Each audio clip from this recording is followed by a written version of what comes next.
Hey guys, welcome back to Cable Wrestling, or you can call me Kyle. This is the Raw review. Raw review, because earlier, Raw review, what a Raw it was. It started out with the Vision coming out, interrupting Cody Rhodes, and Gunther, like I said he would, interrupting the first tribute that they tried to do with Michael Cole and Corey Graves, and then Dragon Lee beating up Gunther, like I said would happen. But then the Vision came out, the announced, Big Bronson Reed for the triple threat qualifier match, which was him, Jey Uso, and El Grande Americano, the original, and the winner would move on to Elimination Chamber. Spoiler alert, Jey Uso wins that. I will get to the full men's Elimination Chamber match after this, but sadly in the match, Big Bronson Reed did get hurt breaking up a pin, and this is what Corey Graves and Michael Cole have to say about it. So right there it says Bronson Reed has suffered a distal biceps tear, so he tore his biceps in the triple threat match, qualifier match. I think he might have been slated to win, but creative-wise, they had to go a different route because he got hurt, and I think that's why Jey Uso looked so shocked that he won. But Michael Cole and Corey Graves did announce he tore his biceps, a distal biceps tear, so he will definitely be out of action indefinitely, is what Michael Cole said.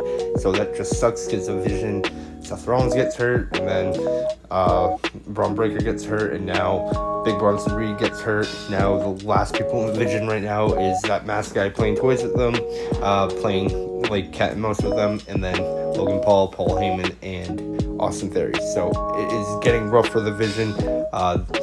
Again, Big Bronson Reed getting a torn biceps, distal biceps in his match tonight for the Elimination Chamber qualifier. So with that said, the entirety of the men's Elimination Chamber match will feature Randy Orton, Cody Rhodes, LA Knight, Javon Evans, Trick Williams, and Jey Uso. The winner will go on to verse Drew McIntyre at WrestleMania for the WWE Undisputed title, as we already have Roman Reigns versus CM Punk in one of the main events, since Roman Reigns did win the Royal Rumble. Then we do move on to this, where Brock Lesnar and Paul Heyman cut a promo in the middle of the ring and announcing Brock Lesnar is issuing an open challenge. Now they're just waiting for someone to step up for the following slots that Brock Lesnar is slated for, like Raw in Boston, Houston, New York, etc. And they're waiting for someone to challenge or answer Brock's open challenge for WrestleMania, claiming he is the second main event, and whoever can beat him will skyrocket their career. So right now, I have a few theories. I'm thinking maybe Oba Femi, or I really don't know. I'm thinking Oba Femi or Gunther answers the open challenge for Brock Lesnar at WrestleMania. Then we did get a match one-on-one with Natalia versus Maxine Dupree again, and Natty won by knockout because she kicked Maxine Dupree into the post, which knocked her out, and then they said after Natalia continued to hit her while she was already knocked out that due to referee stoppage, kind of like in a UFC type of fight, Natty wins, and she was just really happy to hear that. So via knockout, Natty beat Maxine Dupree. I'm assuming this may lead us to a I forget what they called it, but back like when the NXT Underground type of match where there'll be no ring ropes and we get more of like a UFC style match. Lola Vice has versatility in this before, but I'm assuming we may get that with Natty and Maxine Dupree, maybe sometime on Raw, where again the ropes would be gone and it's a NXT not Lights Out, that's an AEW match, but you know what I mean, where the ropes are gone, NXT Underground. So I think we might get an Underground match with Natty versus Maxine Dupree sometime in the future. Then we had this too, where Liv Morgan did answer and she did pick who she's going to verse at WrestleMania. She picked Stephanie Van Care for the Women's World Championship. She faked everyone out. She was looking at Jade, but then she hits Stephanie Van Care with the microphone and then hits her with the title afterwards and just beats on her. But she did pick Stephanie Van Care to verse her at WrestleMania for the Women's World title. And honestly, I think this match with the story back and forth can be played very, very well. Then speaking of Judgment Day, after Raquel Rodriguez won her triple threat qualifier match for the Elimination Chamber, the Women's Elimination Chamber is fully set. It is Kiana James, Asuka, Raquel Rodriguez, Alexa Bliss, Rhea Ripley, and Tiffany Stratton. Winner will go on to WrestleMania and verse Jade Cargill for the WWE Women's Championship. And I think this has a potential to be a banger. Interested to see the interactions with Rhea and Alexa, but my top picks for this right now to win are either Tiffany Stratton, maybe Alexa Bliss.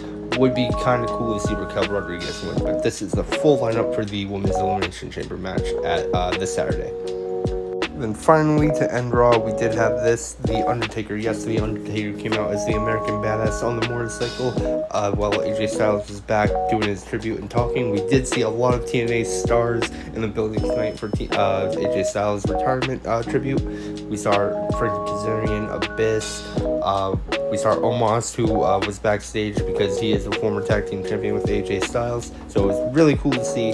And then Undertaker came out to pay his respects. He's like, we have unfinished business, you and I, because AJ Styles did leave his vest and gloves in the middle of the ring, saying he didn't do it in Saudi Arabia because he wanted to do it at home in Atlanta, Georgia. Hence why we had the tribute show tonight for him.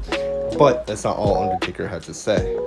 That is right, Undertaker hugging AJ Styles, and as you can see, his vest and gloves are there, and celebrating with his family, all of the locker room. AJ Styles has been, it's the bottom picture, the first inductee for the WWE 2026 Hall of Fame announced by The Undertaker, so that is very fantastic for AJ Styles. Awesome all around, much deserved and respected. He is great, he is phenomenal, if you will. And honestly, it was such a touching tribute. They had the Take Me Higher song playing, showed him in TNA, it showed him in his WWE career. What a 10-year career he had. Debuts Royal Rumble 2016, and then retires Royal Rumble 2026. Full 10-year length career, and now he is ending it being inducted, the first inductee for the 2026 Hall of Fame. I find it crazy he's being inducted before John Cena, but I'm sure John Cena will have his time. Who knows? Maybe he'll also be inducted with John Cena.